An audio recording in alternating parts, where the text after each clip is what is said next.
1965 एक ऐसा युद्ध जिसमें इंडिया ने पाकिस्तान के घर में घुसकर दिखाया था कि भारत के से टक्कर लेना आसान नहीं है। लेकिन यह जंग शुरू क्यों हुआ और इसमें साइकोलॉजी का क्या खेल था? एक बात तो पक्की है कि अगली कहानी आपको शॉक करेगी। चलिए शुरू करते हैं। नमस्कार दोस्तों, स्वागत है आपका जनबल पर। आज हम बात करेंगे 1965 के इंडिया पाकिस्तान वार की, जिसमें इंडिया ने एक बोल्ड मूव लिया था। कश्मीर से लेकर लाहौर तक यह सिर्फ जंग नहीं थी, बल्कि एक साइकोलॉजिकल गेम था जो आज भी हमें बहुत कुछ सिखा देता है। इस वीडियो में हम कवर करेंगे इस वार का बैकग्राउंड, लाहौर अटैक की प्लानिंग और साइकोलॉजी का वो एंगल जो शायद आपने कभी सोचा ना हो। और हाँ, एंड तक रुकना, क्योंकि लास्ट में एक सवाल आपके लिए है। इंडिया और पाकिस्तान के बीच कश्मीर का मुद्दा हमेशा गर्म रहा। 1947 के पार्टीशन के बाद भी दोनों कंट्रीज ने कश्मीर पर अपना क्लेम किया। अगस्त 1965 में पाकिस्तान ने ऑपरेशन जिब्राल्टर शुरू किया, जिसका मकसद जम्मू और कश्मीर में घुसपैठ करना और लोकल रेबल्स को भड़काकर इंडिया के कंट्रोल को कमजोर करना था।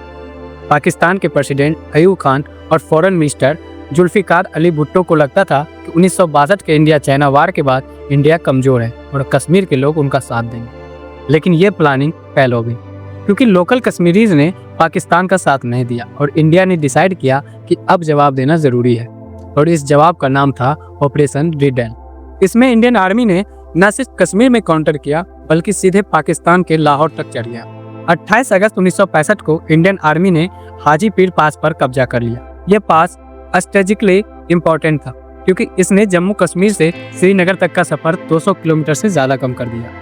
पाकिस्तान इस पास का यूज घुसपैठियों के लिए करता था, लेकिन इंडिया ने इस रास्ते को बंद कर दिया। बाद में तक्षत एग्रीमेंट के दौरान पीएम लाल बहादुर शास्त्री ने यह पास पाकिस्तान को वापस कर दिया, जब पाकिस्तान ने युद्ध खत्म करने का वादा किया। खैर, अब आगे बढ़ते हैं। 1 सितंबर 1965 को पाकिस्तान ने अखनूर सेक्टर में ऑपरेशन ग्रैंड स्लैम शुरू किया, जिसमें इन्होंने जम्मू के पास अटैक किया। इसके जवाब में इंडिया ने पंजाब में बॉर्डर क्रॉस करके काउंटर अटैक किया। द हिंदू के एक रिपोर्ट के मुताबिक इंडियन ट्रूप 6 सितंबर 1965 को लाहौर के करीब आयोगिल कनाल तक पहुंच गए थे। यह एक ऐसा मूव था जिसने पाकिस्तान को बैकफुट पे ला दिया। इंडियन आर्मी ने लाहौर को टारगेट किया, लेकिन यह कब्जा करने के लिए नहीं, बल्कि पाकिस्तानी आर्मी का ध्यान भटकाने के लिए था। पाकिस्तानी आर्मी अखनूर सेक्टर में अपना पोजीशन मजबूत कर रही थी, लेकिन लाहौर पर अटैक से वह घबरा गई और वहां उन्होंने फोकस शिफ्ट कर दिया। आयोगिल कनाल एक नेचुरल बैरियर था, लेकिन इंडियन ट्रूप्स ने इसे क्रॉस कर लिया। एक इंटरेस्टिंग फैक्ट, यह अटैक न सिर्फ मिलिट्री मूव था, बल्कि एक साइकोलॉजिकल ब्लो भी था।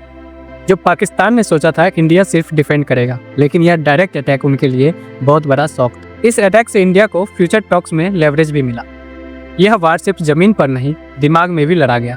वार्स में साइकोलॉजिकल वेलफेयर बहुत बड़े रोल प्ले करते हैं। इंडिया ने लाहौर अटैक के थ्रू पाकिस्तान के मॉडल को तोड़ा। जब इंडियन ट्रूप्स लाहौर के इतने करीब पहुंच गए, पाकिस्तान के सिविलियंस और आर्मी में डर फैल गया। यह एक क्लासिक मूव था। एनिमी को लगता था कि वह सेफ है, लेकिन अचानक अटैक उनके कॉन्फिडेंस को हिला देता है। 10 जनवरी 1966 को सोवियत संघ की मध्यस्थता से भारत और पाकिस्तान के बीच समझौता हुआ और यह युद्ध खत्म हुआ, लेकिन इसने दोनों कंट्रीज के बीच टेंशन को और बढ़ा दिया। बाद में तक्षत एग्रीमेंट के दौरान पीएम लाल बहादुर शास्त्री ने यह पास पाकिस्तान को वापस कर दिया, लेकिन कश्मीर का इशू सॉल्व नहीं हुआ। पाकिस्तान का ऑपरेशन जिब्राल्टर फेल तो हो गया और इंडिया ने अपनी मिलिट्री स्ट्रेंथ दुनिया को दी। यह वार सिर्फ मिलिट्री विक्ट्री नहीं, बल्कि एक साइकोलॉजिकल विन भी थी।